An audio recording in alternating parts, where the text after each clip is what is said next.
സ്തുതിയായിരിക്കട്ടെ. ഹല്ലേലൂയ. എൻ്റെ കുടുംബാംഗങ്ങളെ, സഹോദരങ്ങളെ, കുഞ്ഞുങ്ങളെ, ഓടി വായോ. Praise the Lord. ഹല്ലേലൂയ. പ്രിയമുള്ള സഹോദരങ്ങളെ, നമുക്കിന്ന് പ്രത്യേകിച്ച് ഒരു കാര്യം പ്രാർത്ഥിക്കാനായിട്ടുള്ളത്, ഞാൻ ചില കുഞ്ഞുങ്ങളെ നേരിട്ട് കണ്ടത്, ചില പാരൻസ് എന്നോട് പറഞ്ഞത്, ചില മെസ്സേജുകൾ മെയിലൊക്കെ കണ്ടതിൻ്റെ വെളിച്ചത്തിലാണ്.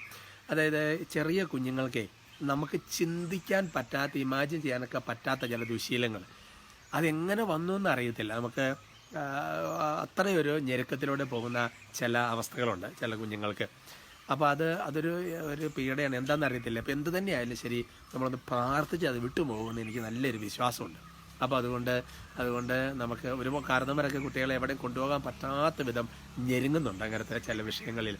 അപ്പോൾ അതുകൊണ്ട് അങ്ങനത്തെ എല്ലാ കുഞ്ഞുങ്ങളിലുള്ള എല്ലാ ദുശീലങ്ങളും വിട്ടുപോകാൻ വേണ്ടിയിട്ട് നമുക്കൊരു ഡെലിവറൻസ് പ്രാർത്ഥന നടത്താം. നന്മോറും ചൊല്ലി പ്രാർത്ഥിച്ചു വരുകയും ചെയ്യാം കേട്ടോ. നന്മ നിറഞ്ഞ മറിയമേ സ്വസ്തി, കർത്താവ് അങ്ങയോട് കൂടെ സ്ത്രീകളെല്ലാം അനുഗ്രഹിക്കപ്പെട്ടവളാണ്. അങ്ങയുടെ ഉദരത്തിൻ ഫലമായി ഈശോ അനുഗ്രഹിക്കപ്പെട്ടവനാണ്. പരിശുദ്ധ മറിയമേ തമ്പുരാൻ്റെ അമ്മേ, പാപികളായ ഞങ്ങൾക്ക് വേണ്ടി ഇപ്പോഴും ഞങ്ങളുടെ മരണസമയത്തും തമ്പുരാനോട് അപേക്ഷിച്ചു വരണമേ. ആമേ. Praise the Lord. പ്രിയമുള്ള സഹോദരങ്ങളെ, ഇന്നത്തെ നമ്മുടെ വിഷയത്തിൻ്റെ തലക്കെട്ട് സന്ദർശന ദിനം അറിയാതെ പോകരുത്. Praise the Lord. ഞാൻ ഓർക്കാണ്, ചിലപ്പോൾ ഞാൻ ഈ കുട്ടികളുടെ വീടുകളൊക്കെ സന്ദർശിക്കാൻ വേണ്ടിയിട്ട് എന്ന് പറഞ്ഞാൽ ദൈവവിളി സ്വീകരിക്കുന്ന PDM STM ഒക്കെ. അപ്പോൾ ചിലപ്പോൾ അവിടെ വന്നു പോയി കഴിയുമ്പോഴത്തേക്കും ചില ദൈവം ഞങ്ങൾ അറിഞ്ഞില്ലല്ലോ അച്ഛൻ അവിടെ വന്നു പോയിട്ട് എന്നൊക്കെ ചിലപ്പോൾ പറയാറുണ്ട്. അല്ലാന്നുണ്ടെങ്കിൽ നമ്മൾ ചില കാര്യങ്ങൾ നടന്നു, അയ്യോ ഞങ്ങൾ ആരും ഒന്നും അറിഞ്ഞില്ലല്ലോ. ഇന്നിപ്പോൾ പല കല്യാണങ്ങളും ചിലപ്പോൾ പോട്ടെ. ഏതായാലും എൻ്റെ പ്രിയപ്പെട്ട സഹോദരങ്ങളെ, ഇതുപോലെയുള്ള ഒരു തിരുവചന ഭാഗമാണ് വിശുദ്ധ ലൂക്കായുടെ ശേഷം 19-ാമത്തെ അദ്ദേഹത്തിൻ്റെ 44-ാം തിരുവചനം. Gospel of Saint Luke chapter 19:44. അവിടെ വചനം വെളിപ്പെടുത്തുകയാണ്, എന്തെന്നാൽ നിന്റെ സന്ദർശന ദിനം നീ അറിഞ്ഞില്ല. ശോഭനത്തിൻ്റെ വചനമാണ്. അതിന് മുകളിൽ കിടക്കുന്ന ചില വചനങ്ങളുണ്ട്. നിന്റെ മക്കളെ നശിപ്പിക്കുകയും നിന്നിൽ കല്ലിന്മേൽ കല്ല് ശേഷിക്കാതെ ഇതെല്ലാം തകർക്കപ്പെടുന്ന നശിപ്പിക്കും. ജെറുസലേം രാജകീയ പ്രവേശനത്തിന് ശേഷം പറയുന്നത് എങ്ങനെയാണ്, പിടക്കോഴി കുഞ്ഞുങ്ങളെന്ന് പറഞ്ഞ് ഒരുപാട് ജനങ്ങൾ നശിപ്പിക്കപ്പെടും, അല്ലാന്നുണ്ടെങ്കിൽ എന്താ പറയണത്, ആരും ഇല്ലാതെ വരും, തകർക്കപ്പെടും, ഇതെല്ലാം ഈശോ പറയുക. ഇതിനൊരു കാരണം പറയുന്നറിയോ? അതിന് കാരണം പറയുന്നത്, എന്തെന്നാൽ നിന്റെ സന്ദർശന ദിനം നീ അറിഞ്ഞില്ല.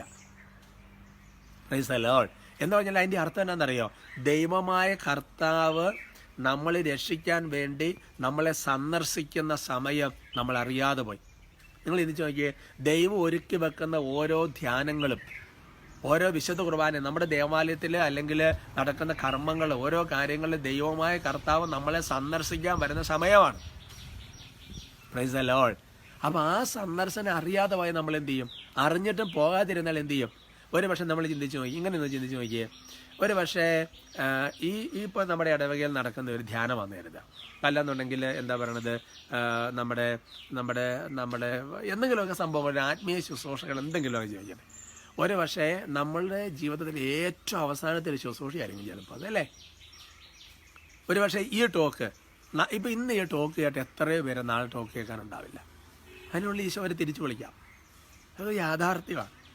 അപ്പോൾ അതുകൊണ്ട് ദൈവമായ കർത്താവ് നമ്മളെ അവസാനമായിട്ട് ചിലപ്പോൾ സന്ദർശിക്കാൻ വരുന്നതാണ് ഓരോന്നും. അപ്പോഴെങ്കിലും ഒന്ന് കരുണ കാണിക്കുക അല്ലേ.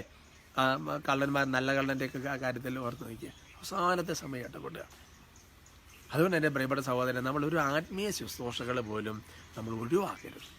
അതെല്ലാം ദൈവം നമ്മളെ സന്ദർശിക്കാം. അപ്പോൾ ദൈവം നമ്മളെ പല പ്രാവശ്യം സന്ദർശിക്കുന്നുണ്ട് ഇങ്ങനെ രക്ഷിക്കാൻ. അവസാനത്തിൽ നിന്നുള്ള വീട് ആ സന്ദർശിക്കുന്നതെല്ലാം നമ്മൾ ഉപയോഗപ്പെടുത്തിയില്ലെങ്കിൽ പിന്നെ ഒരു സമയത്ത് വലിയ തകർച്ച. ഇനി അത് ന്യായവിധിക്കാണ് അതിൻ്റെ പൂർണ്ണതയിൽ.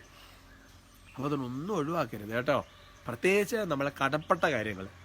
അപ്പോൾ ഉദാഹരണം പറഞ്ഞാൽ വിശുദ്ധ ജോൺ മരിയാവേനി പറഞ്ഞൊരു കാര്യമുണ്ട്, നമ്മൾ കേൾക്കാൻ കടപ്പെട്ട വചനം നമ്മൾ കേൾക്കുന്നില്ലെങ്കിൽ ദിവസത്തിൽ കണക്ക് കൊടുക്കേണ്ടി വരും. Praise the Lord.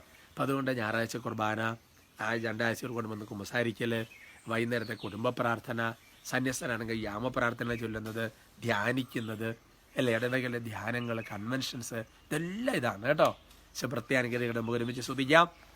ഈശോയെ ഞങ്ങളങ്ങ് ആരാധിക്കുന്നു, സ്തുതിക്കുന്നു, നന്ദി പറയുന്നു. വലിയ കൂട്ടായ്മയിൽ വലിയ കൃപയോടെ കർത്താവ് വിശുദ്ധ കുർബാനയ്ക്ക് ശേഷമല്ല ടോക്ക് ഞാൻ എടുക്കുന്നത്. കർത്താവായ ദൈവം അത്ഭുതകരമായ കുർബാന ഇവർക്ക് വേണ്ടി പ്രാർത്ഥിച്ചതും കൂടിയാണല്ലോ. കൃപ ഒഴുകട്ടെ എന്ന് പ്രാർത്ഥിക്കുന്നു. ഉച്ചത്തിൽ സ്തുതിക്കുന്നു. Hallelujah, hallelujah, hallelujah. ദൈവം ഒരുക്കി വെക്കുന്ന ശുശ്രൂഷകളെല്ലാം ഗൗരവത്തോടെ എടുക്കാൻ കർത്താവിൻ്റെ വലിയ കൃപ ഞങ്ങളെ താങ്ങട്ടെ എന്ന് പ്രാർത്ഥിക്കുന്നു. ഓ കർത്താവ്, ഇവരുടെ കുടുംബങ്ങളെ ഈശോയുടെ നാമത്തിൽ ആശീർവദിക്കുന്നു. തടസ്സങ്ങളെല്ലാം വിട്ടുപോട്ടെ എന്ന് പ്രാർത്ഥിക്കുന്നു. പ്രത്യേകിച്ച് കർത്താവ്, കുഞ്ഞുങ്ങളിൽ കണ്ടുവരുന്ന ആവശ്യമില്ലാത്ത ദുശീലങ്ങൾ, അതിന് പുറകിൽ എന്താണ് കാരണമെങ്കിലും, അത് ഏത് വഴിക്കുള്ള വന്നതാണെങ്കിലും, എല്ലാ അന്ധകാര ശക്തികളും പൈശാചിക ശക്തികളെയും തഴക്കദോഷങ്ങളെ കെട്ടുകളെയും മനസ്സിൻ്റെ വൈകല്യങ്ങളെയും ശരീരത്തിൻ്റെ എല്ലാ ദുർപീഡകളെയും കർത്താവ് കുഞ്ഞുങ്ങളെ ശല്യം എല്ലാ സ്വാധീനങ്ങളെയും യേശു നാമത്തിൽ ബന്ധിച്ച് ബഹിഷ്കരിക്കുന്നു. യേശുവിൻ്റെ നാമത്തെ കെട്ടഞ്ഞ് വിട്ടുതൽ സ്വാതന്ത്ര്യം സൗഖ്യവും പ്രാപിക്കട്ടെ. പരിശുദ്ധാത്മാവ് കുഞ്ഞുങ്ങൾ വന്ന് നിറയട്ടെ, ഇപ്പോഴും എപ്പോഴും എന്നേക്കും. ആമേൻ.